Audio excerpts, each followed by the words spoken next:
mga friendship! Kamusta naman po kayo? Oo, kamusta naman po ang internet connection ninyo? Sa akin po ay napakahina ng ating internet connection dahil hindi ko po alam, sobrang hina po ng globe ngayon, kaya medyo nakaka-stress po. Nakaka-depress po ang internet natin. So ngayon, kakaroon po tayo ng unboxing para sa isang item na naman ng globe. Ito yon. So, I hope this will work. Sana lumakas na internet connection natin. So, let's start the video in 3, 2, 1, go! Just had to let you know you're fine. Hands on your body, I just gotta say.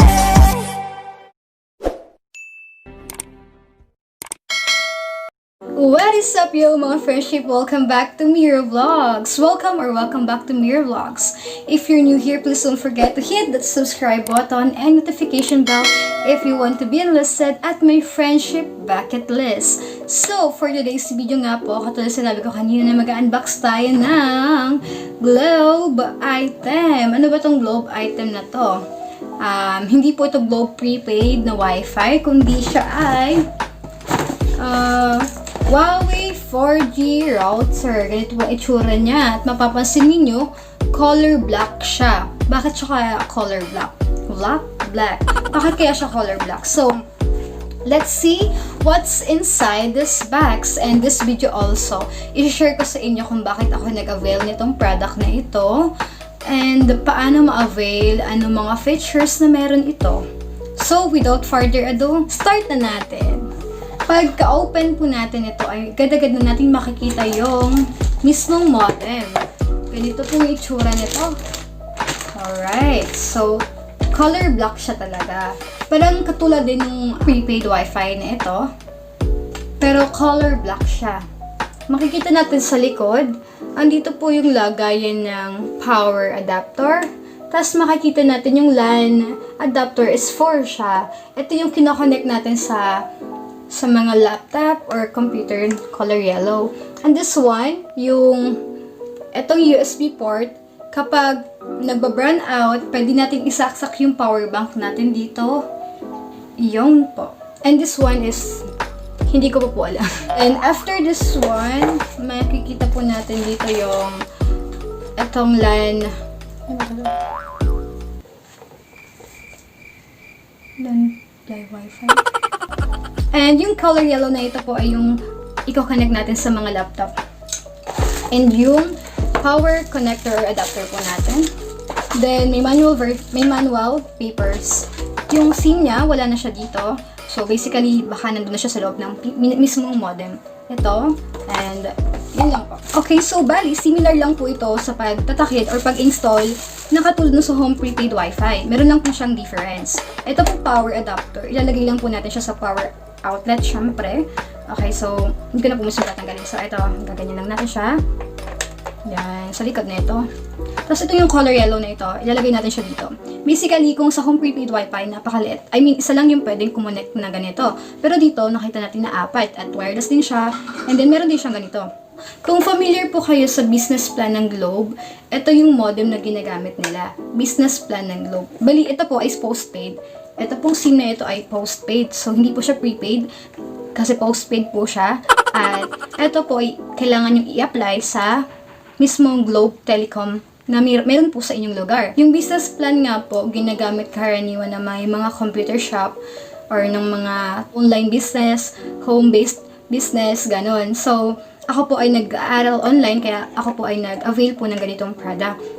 Pero basically, nagbago po yung platform ng Globe last July 26 nung pumunta po ako sa Globe Center. Sinabi po nila sa akin na hindi na po siya unlimited katulad before. Kasi once na magkaroon lang po kayo ng base plan na 999 and then exceeding month po nun, kahit mag-exceed pa po siya sa gamit ninyong internet or kahit ilan po yung magamit ninyo na gigabytes, hindi po kayo magkakaroon ng additional cap dahil before, siya po ay unlimited. Pero now, hindi na po siya unlimited. Dahil hanggang ngayon po is 50 gig na lang po yung allocation ng data po nito. Kahit ano pong klaseng data po yung gagamitin natin. Sabi po nung isa po sa mga officer po na kausap ko, tinapat daw po ito dun sa extreme prepaid wifi ng Globe. So, siya merong 120 gig pero ito 50 gig. Pero yung 120 gig na yon is 20 gig lang yung pinakang pang data and the other is specific na application lamang po. Kaya, I choose this one. Baka sabi po nila, kapag yung lugar ninyo ay H plus lang ang meron, katulad meron sa akin, ibig sabihin po ng H plus, kapag yun po yung karaniwan na sasagap ng mobile phone po natin, it's a 3G. 3G only, hindi po siya 4G. Kadalasan po, 3G po siya, yung H plus lang, at minsan nagpa-4G po siya. Kaya naman, ito po yung the best na modem para sa inyo. Pero hindi ko pa po sure kung talagang effective ito kasi hindi pa po natin siya natatry ngayon sa ating lugar. Sana po ay maging effective naman po siya dahil talagang may kamahalan po yung monthly po nito. So, if you want to know more about this one, you can actually visit their link or their Globe website. Pero ito po, kung para hindi na po kayo makapag-search, meron lang po kayong idea kung paano mag-avail po nito. Kailangan lang po ninyo na magkaroon ng 2 valid ID at saka business plan. So basically, kapag wala po kayong business plan, hindi po kayo bibigyan or hindi po kayo ma-accept ng application po. Kailangan po talaga for business ito. Kaya ginamit ko yung business certificate po ng nanay ko. Kaya nakapag-avail po ako nito. And 2 valid ID rin po ni nanay ko. I get this for one year lang po.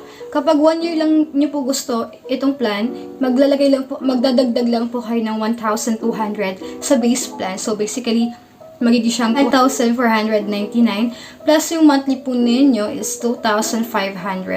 Sabi po nila kapag nag-exceed na po kayo sa 50 gig, ang mangyayari lang po is hihina yung connection, wala na pong additional bayad sa mga exceeding cap pa po ng internet ninyo. So, yun. At we will try this one right now. Sana po malakas ito. So, tara, samahan niyo po akong isaksak ito sa outlet.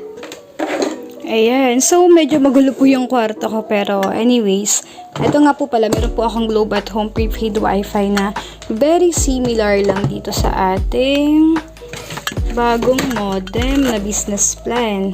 So, parehas po sila, no? Ganyan. Pero, bale, Huawei siya. Yun po yung pinagkaiba po nila.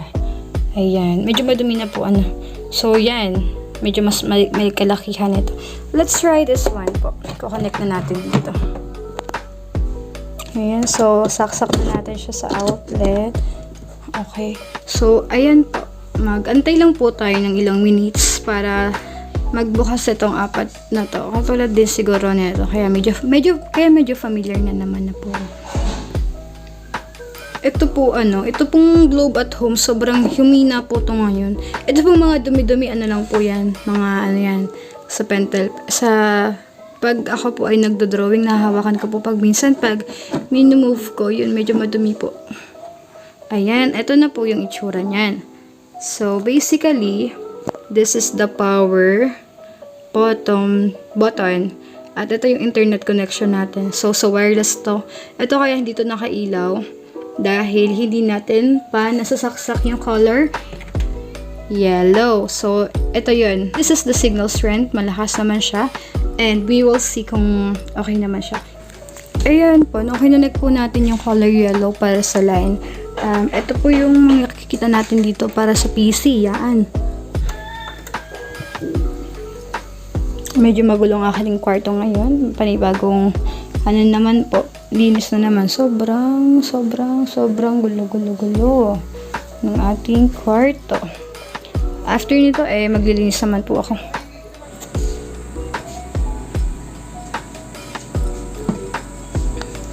Feeling ko sobrang hina talaga ng internet connection dito sa bahay namin.